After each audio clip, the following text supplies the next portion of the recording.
correctly with the correct amount. Listening to KRMC 99.1 FM. This is your host, Modest Goddess. The date is January 23rd, 2008, and welcome to The Breakdown. The World Health Organization just released its estimate of a death toll of 151,000 Iraqi civilians since the start of the war.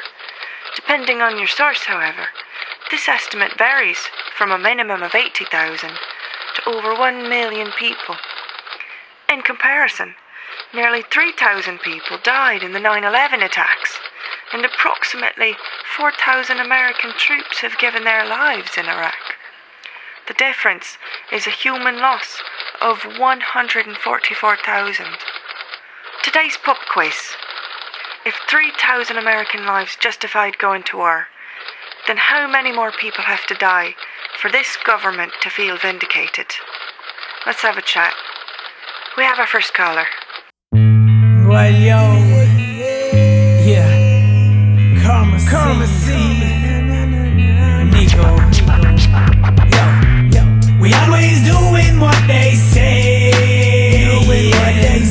and following the path they lay, but it's our chance we've got to prove, to bring the new, we've got to break the rules and make our future stop. The centuries all disguised, the politics memorized, the illusion projected as a social contribution. The evil lingers in the sky, they paint the versions of the truth into my brain, not even wondering why. And then I simply stepped in the cut, not even knowing what's what, not even taking the time to break the zeros and ones. They'll end up having you, grabbing you from your avenue, mentally stabbing you, slapping you physically. Now don't you ever tell me that you never knew, you're just a form of revenue to them, condemned to the independent ballot statistically. Tossed like a salad, the judge's mallet, the devil's palate. All this time I thought that my opinion was valid, but now I'm making it hard to tell because I'm working to make the sell, and now I'm living in my own hell that I designed by my own wealth. So step back, where you at, don't be acted upon fact. Whether it's Hitler, 9/11, Vietnam, or Iraq. We always doing what they say, and following the path they lay, but it's our chance we've got to prove,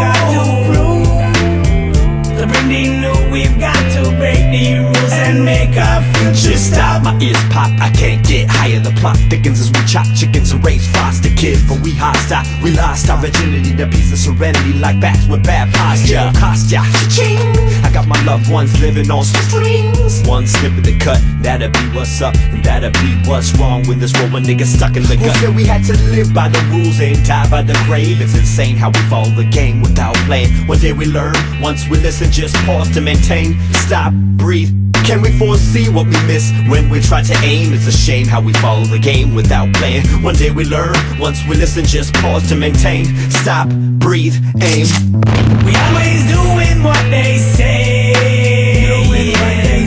and following the path they lay, but it's our chance we've got to prove,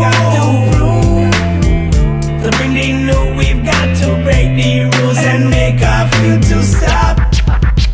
Ever since the Big Bang, or Adam and Eve, or whatever you happen to believe happened to conceive life on this planet, however you choose to see it, from single-celled organisms all the way up to human beings. There's always been war, always been killing, always been heroes and villains, filling masses of millions with passionate feelings. Shady politicians politicking for top billing in the media to influence societal thinking. What kind of system do we live in? So-called conventional wisdom preaches policies of segregation and division, while parents are making livings. The predispositions of children are being formulated and driven by television, and all of the great thinkers thinking the great thoughts always seem to preach about this hell that we brought. Our criminals don't get caught cause politicians get bought, and children are steady taught that television is God. See, this capitalistic mentality's kinda twisted. Sometimes I wish it had never even existed. They got us chasing after presidents like assassins, trying to cash in off of every trend of fashion, while multinational conglomerate corporations set up exploitation stations in third world nations with the motivation of leaving mass populations facing the devastation of economic starvation. This is the result of the Reagan administration, the next generation of British colonization. And it's a mockery to call a system of democracy's hypocrisy, when the people that make up the majority don't even have the power to challenge the authority of the 5% elite wealthy minority that own a 95% monopoly over the world economy, because they own the land which isn't properly known as property, and will probably always be since they also control the policies, you feel me?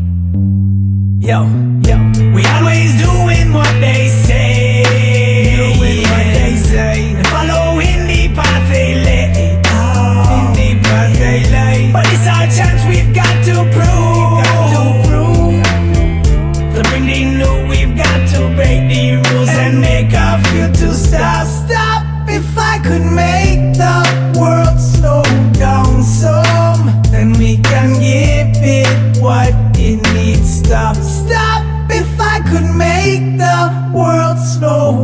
want some, then we can give it what it needs. Stop